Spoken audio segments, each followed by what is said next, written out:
នាយច័ន្ទគឺជាអ្នកបកប្រែឯកសារបុរាណម្នាក់ដែលត្រូវបានគេបញ្ជូនទៅកាន់វត្តដ៏ស្ងាត់ជ្រងំមួយឈ្មោះថាវត្តស្បៃខ្មៅដែលលាក់ខ្លួននៅជ្រោះជ្រៅនៃភ្នំឧដុង្គវត្តនេះល្បីល្បាញដោយសារតែមានបណ្ណាល័យបុរាណដែលពោរពេញទៅដោយរមូរដែលបាត់បង់និងប្រស្នាអាថកម្មបាំងប៉ុន្មានយប់កន្លងមកនាយច័ន្ទបានរកឃើញរមូរមួយដែលមានឈ្មោះថាដង្កូវនិងក្អែកវាមិនមែនជានិទានធម្មតាទេព្រោះរាល់យប់ដែលគាត់អានអក្សរក្នុងរមូរនោះភាពត្រជាក់ដ៏ចម្លែកបានជ្រាបចូលដល់ឆ្អឹងក្នុងរមូរនោះគាត់បានជួបនឹងកថាខណ្ឌមួយដែលបានរៀបរាប់ពីការសន្ទនារវាងដង្កូវដែលទាល់ច្រកនិងក្អែកដែលចង់ស៊ីវាអត្ថបទនោះចប់ត្រឹងចំណុចដែលដង្កូវប្រកែកថាលុះតែក្អែកឯងរកប្រស្នាអញឃើញទើបស៊ីអញបានអ្វីដែលគួរឲ្យខ្លាចនោះគឺប្រស្នាដែលដង្កូវសួរនោះត្រូវបានលុបបាត់ពីលើរមូររាប់រយឆ្នាំមកហើយនាយច័ន្ទជឿជាក់ថាបើគាត់អាចរកឃើញប្រស្នានិងចម្លើយនោះគាត់នឹងរកឃើញគន្លឹះនៃប្រាជ្ញាបុរាណមួយយប់នោះគាត់អង្គុយក្នុងបន្ទប់បណ្ណាល័យតែម្នាក់ឯងក្រោមពន្លឺចង្គៀងព្រៀងរិប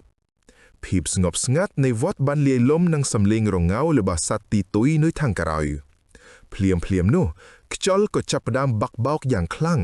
ទោះបីជាបង្អួចត្រូវបានបិទជិតក៏ដោយនៅម៉ោង12អាធ្រាត្រស្រមោលមួយរំកិលចេញពីជញ្ជាំងដែលមានស្លែជាយូរ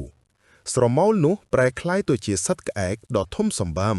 ភ្នែករបស់វាមានពន្លឺពណ៌ក្រហមឆៅដូចធាងថ្មក្អែកនោះមិនមានរោមទេគឺមានតែស្បែកក្រើមដែលរុំព័ទ្ធជុំវិញឆ្អឹងរបស់វាមករកអ្វីសំឡេងរបស់ក្អែកនោះស្អកដូចជាថ្មក្រើមក៏គិតគ្នាវាជាសំឡេងដែលនាយច័ន្ទធ្លាប់ឮក្នុងរមូរភាពភ័យខ្លាចបានធ្វើឲ្យនាយច័ន្ទជួបគៀងនឹងកន្លែងមុននឹងគាត់អាចឆ្លើយតបគាត់ក៏បានឃើញសត្វមួយទៀតនៅលើតុក្បែរចង្គៀងមានអ្វីមួយរំកិលយឺតវាមិនមែនជាដង្កូវធម្មតាទេគឺជាដុំសាច់សាមដែលមានមុខមនុស្សតូចមួយនៅចុងមុខនោះមានទឹកភ្នែកជោកជាមហើយរាងកាយនោះរមូលដូចជាព្យាយាមកិតចេញពីអ្វីមួយក្អែកខ្មៅនោះលូកក្បាលមកជិតភ្នែកក្រហមសម្លឹងចំមុខនាយច័ន្ទយើងមកស៊ីដង្កូវឯងក្អែកនេះសំដៅទៅលើវត្ថុរំកើលើតុប៉ុន្តែដង្កូវនេះប្រកែកឯងបានអានប្រស្នារបស់វាហើយតើប្រស្នានោះគឺអ្វីនាយច័ន្ទស្គាល់ភ្លាមថាដុំសាច់ដែលមានមុខមនុស្សនោះគឺជាវិញ្ញាណដែលធ្លាប់អានរឿងនេះហើយមិនបានរកឃើញចម្លើយគេត្រូវជាប់ក្នុងការធ្វើទារុណកម្មដ៏យឺតដូចជាដង្កូវរងចាំការស៊ីដោយសត្វកក្រែកខ្ញុំមិនឃើញប្រស្នានោះទេវាត្រូវបានលុបបាត់ហើយនាយច័ន្ទនិយាយទាំងដង្ហើមដកមិនរួចក្អែកនោះសើចចំអកសំឡេងសើចរបស់វាដូចជាបន្លាចាក់ត្រចៀកមិនបានឃើញនោះគឺជាបញ្ហារបស់ឯងដង្កូវវាមិនទាមទារឲ្យឯងរកចម្លើយទេវាទាមទារឲ្យឯងរកប្រស្នាខ្លួនឯងរកឲ្យឃើញប្រស្នាដែលយើងទាំងពីរបានជជែកគ្នាបើមិនដូច្នោះទេក្អែកនោះងាកទៅជឹកដុំសាច់លើតុសំឡេងស្រែករបស់ដង្កូវនោះរន្ធត់ណាស់តែមិនមានឈាមហូរឡើយវាគ្រាន់តែជាសំឡេងឈឺចាប់នៃព្រលឹងប៉ុណ្ណោះឯងនឹងក្លាយជាដង្កូវថ្មីដែលកំពុងរងចាំការស៊ីរបស់ឯងភាពអស់សង្ឃឹមបានលេបត្របាក់នៃច័ន្ទគាត់ដឹងថាគ្មានប្រស្នាណាត្រូវបានលុបបាត់ពីរមូរទេគឺប្រស្នានោះត្រូវបានលាក់ក្នុងមនសិការរបស់អ្នកអានរមូរជំនួសវិញ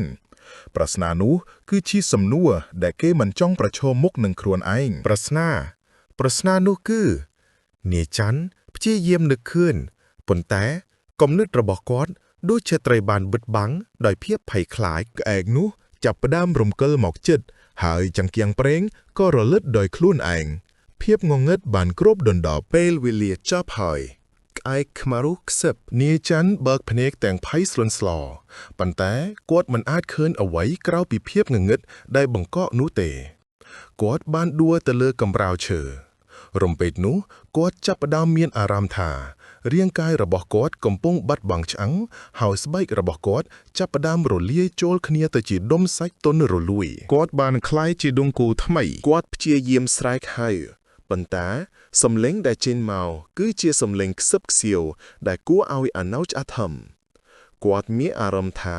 ខ្លួនគាត់កំពុងរំកិលទៅរកគៀមទប់បណ្ដាល័យរងចាំពន្លឺថ្ងៃរះ